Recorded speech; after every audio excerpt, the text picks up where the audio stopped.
Hello friends, welcome to One Day Law Revision Module 5 Arbitration Agreement. So today we are going to see what is arbitration agreement. So let's quickly go through the synopsis. We are going to study introduction, meaning what is arbitration agreement, essential features of the agreement, parties to agreement, contract act, who can enter into contract, that is parties, effect of death in case of any of the party dies during the contract and then the dispute is risen between the parties. So what will be the case?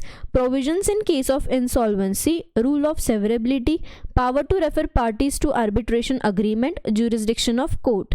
So let's get started. Introduction. An arbitration agreement is essential point in the law of arbitration. हमने क्या देखा था कि एक arbitration agreement between two parties होता है कि ताकि फ्यूचर में कोई भी dispute हो तो according to the agreement they can go to the arbitrar and get the dispute resolved. तो जो भी agreement है it will be legal, valid and a binding agreement between the parties. हमने क्या देखा कि जो अग्रीमेंट है वो लीगल अग्रीमेंट है, वैलिड है और वो दोनों पार्टीज पे बाइंडिंग है. अब जो डॉक्यूमेंट है उसके लिए क्या बोला है कि जो भी अग्रीमेंट डॉक्यूमेंट है that must be signed by the parties, कि जो तुम्हारी पार्टीज टू द कॉन्ट्रैक्ट है वो अग्रीमेंट को साइन करेगी and it will be binding on the parties. अब हमने देखा था कि आर्बिट्रेशन अग्रीमेंट सेक्शन 7 में डिफाइन किया है. तो अब आर्बिट्रेशन अग्रीमेंट क्या है? It means an agreement by the parties to submit to arbitration all or certain disputes which have arisen or which में अराइज, मतलब पास्ट, फ्यूचर और विच में arise between them in respect of defined legal relationship whether contractual or not. हमने क्या बोला? ये एक ऐसा अग्रीमेंट है जो पार्टीज एंटर करती है कि अगर कोई डिस्प्यूट हुआ है या आगे जाके होने वाला है तो उस केस में हम लोग आर्बिट्रार के पास जाएंगे. अब कोई कॉन्ट्रैक्ट होना ज़रूरी है, लीगल रिलेशनशिप ज़रूरी है, कॉन्ट्रैक्ट हो या ना हो, बट कोई दो पार्टीज़ के बीच में लीगल रिलेशनशिप है तो वो एक आर्बिट्रल अग्रीमेंट एंटर कर सकती है which should always be in writing. अब एसेंशियल फीचर्स ऑफ अग्रीमेंट. क्या क्या एसेंशियल फीचर्स है?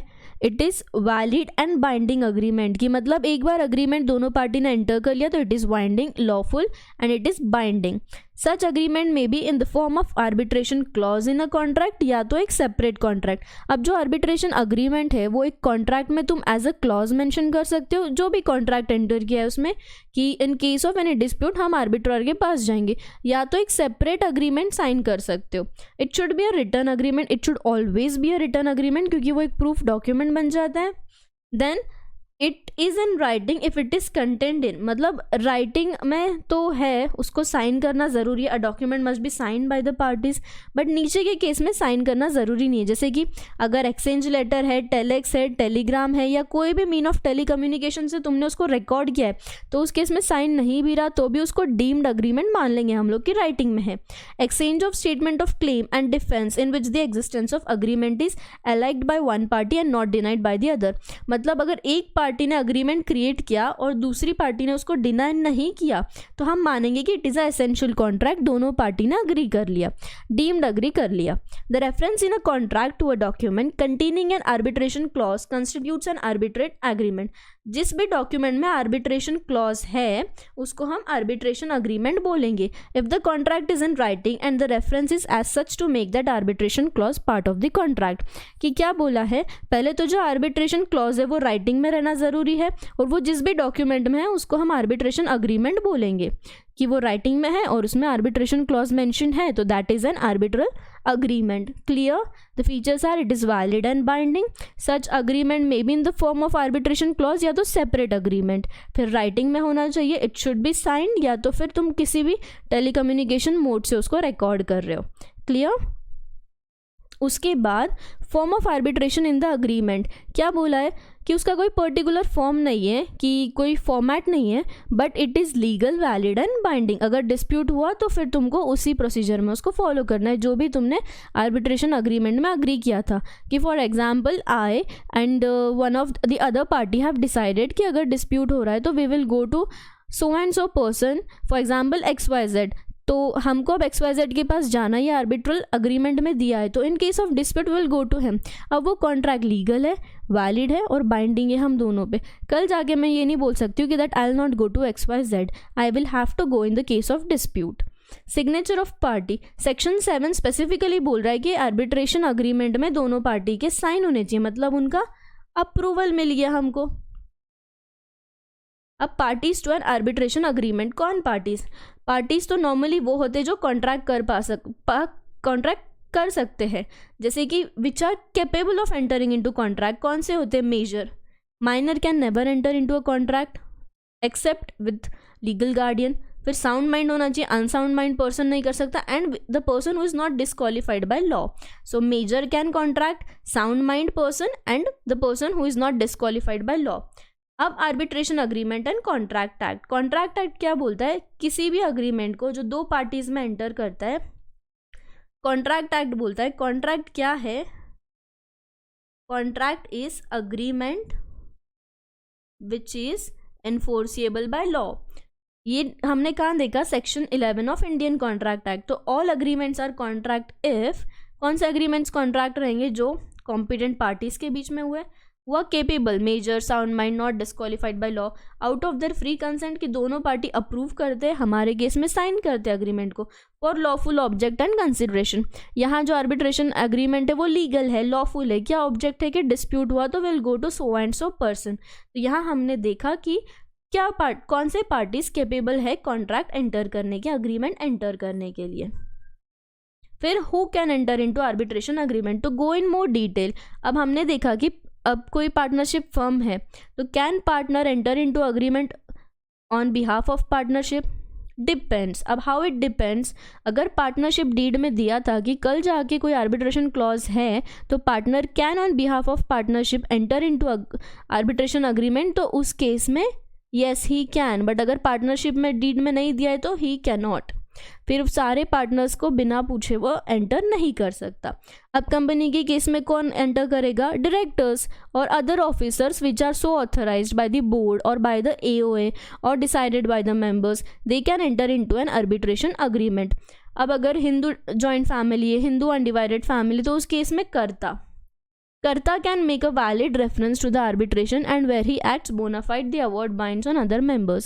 एक बार कर्ता ने HUF के बिहाफ पे कोई कॉन्ट्रैक्ट एंटर किया है और आर्बिट्रेशन के जो भी अवार्ड है, जो भी फाइनल डिसीजन है, it will be binding on all the members. Who is minor and lunatic, अभी माइनर क्या है? हु इज़ नॉट मेजर, और लुनाटिक मतलब नॉट ऑफ साउंड माइंड, तो वो केस में कॉन्ट्रैक्ट वॉइड हो जाता है, जैसे हमने लास्ट स्लाइड में देखा। And therefore by themself they can not enter into valid agreement. However, they can enter into arbitration agreement with their natural or legal guardian। अब minor हो या lunatic हो, who is not of sound mind, वो लोग natural या legal guardian के through contract enter कर सकते हैं। What about agent? एजेंट कब करेगा? On behalf of principal. अगर प्रिंसिपल ने रिटर्न परमिशन दिया एजेंट को to enter into arbitration agreement on behalf of him, he can do so. अब है manager of Hindu joint family. अगर कोई मैनेजर है तो he can refer to the final dispute. अगर उसको तुमने अपॉइंट किया है and you have given the authority, तो he can also enter into the agreement. Partner in partnership firm, अगर पार्टनरशिप फर्म में स्पेसिफिकली कोई आर्बिट्रेशन क्लॉज था और सारे पार्टनर्स ने उसको साइन किया, तो partner will be able to the agreement, he will be able to enter into the contract. फिर जो भी डिसीजन है, all the partners will be bound by the agreement. Trustee के केस में क्या हो रहा है? ट्रस्ट के केस में ट्रस्टी कॉन्ट्रैक्ट एंटर कर सकता है, उसने अग्रीमेंट में वो साइन कर सकता है, which will be binding on all the members of the trust. Reference by advocate, normally advocate arbitration agreement में एंटर नहीं करते, बट बाय वकालतमा वो कैन किसी एक पर्टिकुलर के लिए रेफरेंस में एडवोकेट जा सकता है। Advocate can make reference to authority concern, किसी के बिहाफ पे एडवोकेट जा सकता है। So advocate can also be a party to arbitration agreement, he can enter.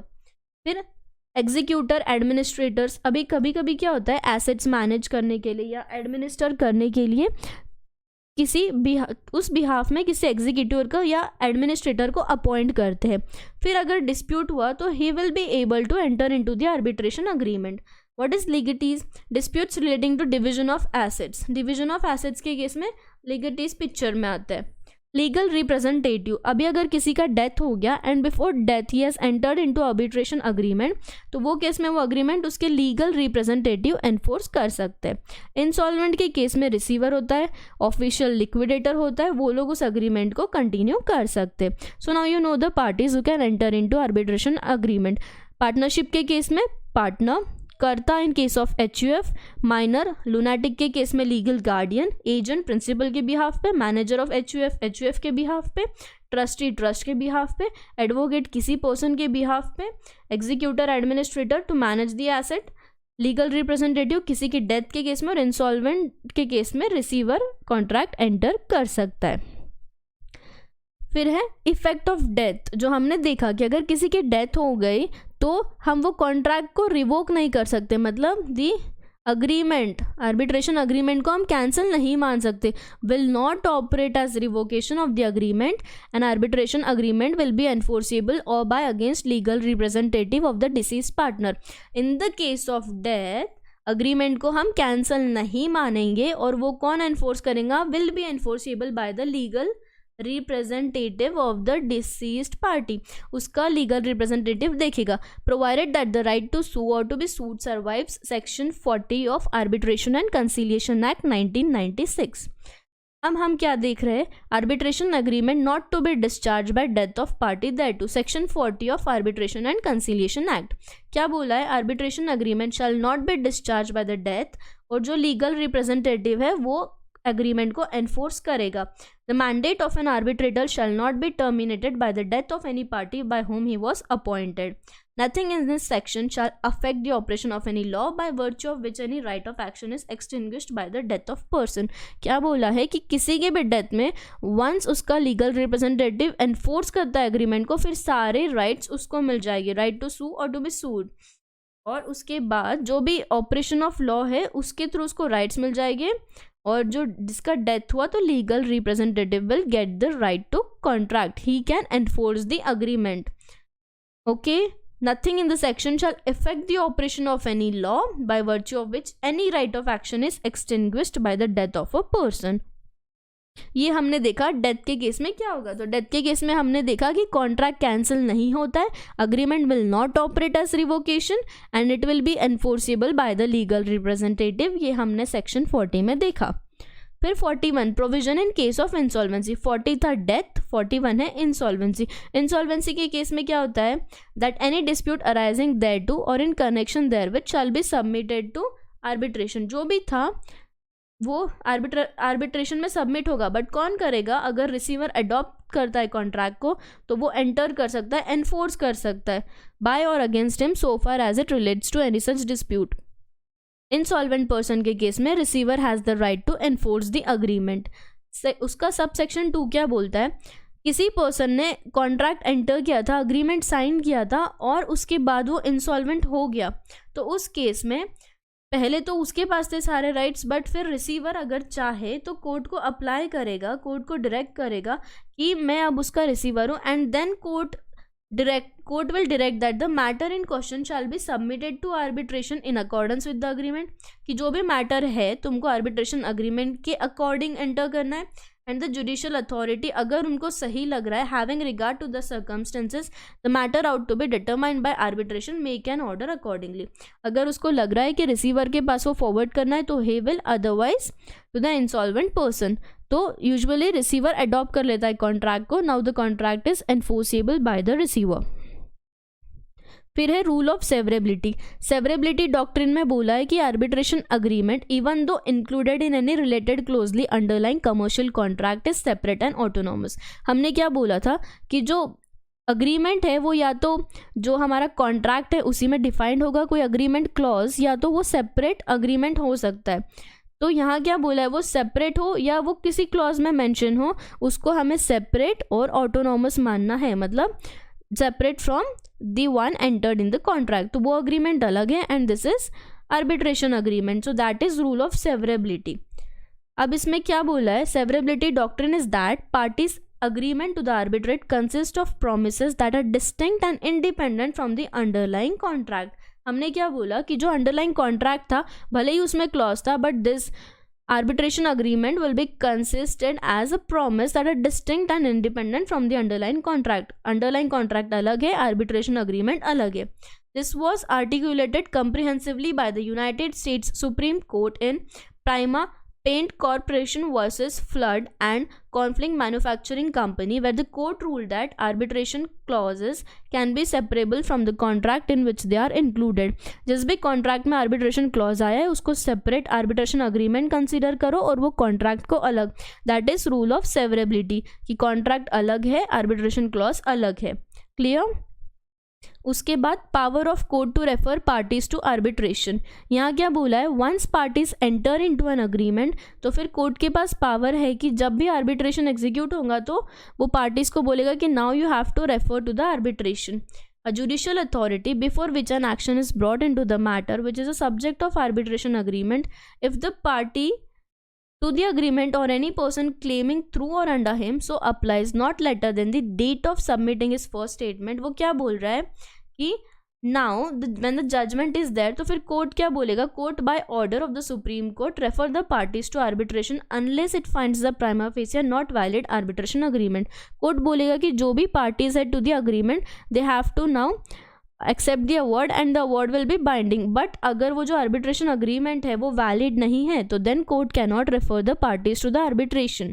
Application referred to in one shall not be entertained unless it is accompanied by the original arbitration agreement or a duly certified copy. Court के पास कब power है कि वो parties refer कर सकता है, जब उसके पास ओरिजिनल आर्बिट्रेशन अग्रीमेंट हो जहाँ से उसको प्रूफ मिले कि yes this was the actual party to the arbitration and this party is due. Now the court will refer the party to arbitration. Notwithstanding that an application has been made under subsection 1 and that the issue is pending before the judicial authority, an arbitration may be commenced or continued at an arbitral award made. क्या बोला है कि arbitration चलते रहेगा, it will be continued as an arbitral award made. कब तक चलेगा, जब तक पार्टीज है the agreement will continue and then you will get the award in the and.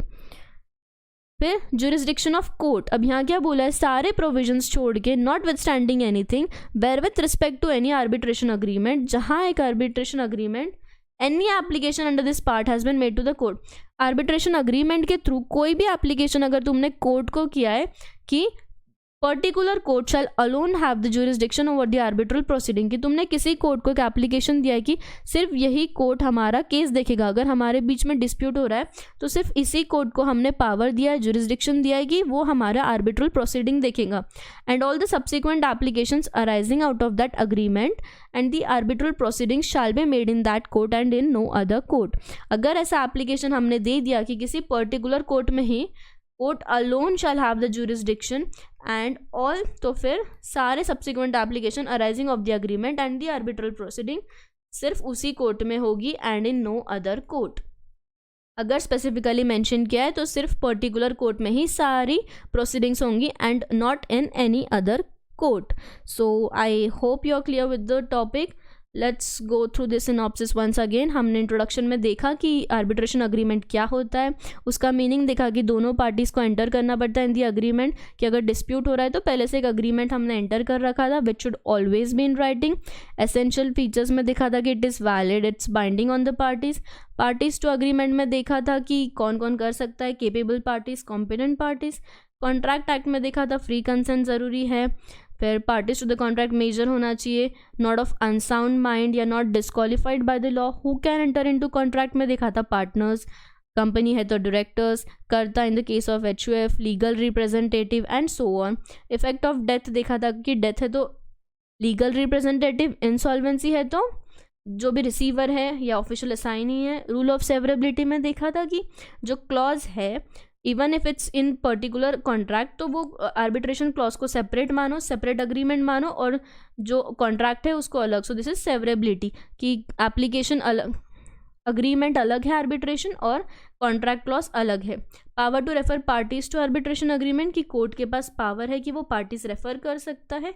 और ज्यूरिसडिक्शन ऑफ कोर्ट कि अगर आर्बिट्रेशन क्लॉज में कोई स्पेसिफिकली किसी कोर्ट को लेके बात हुई थी तो उस केस में सिर्फ वही कोर्ट तुम्हारे प्रोसीडिंग्स देख सकता है, नॉट एनी अदर कोर्ट.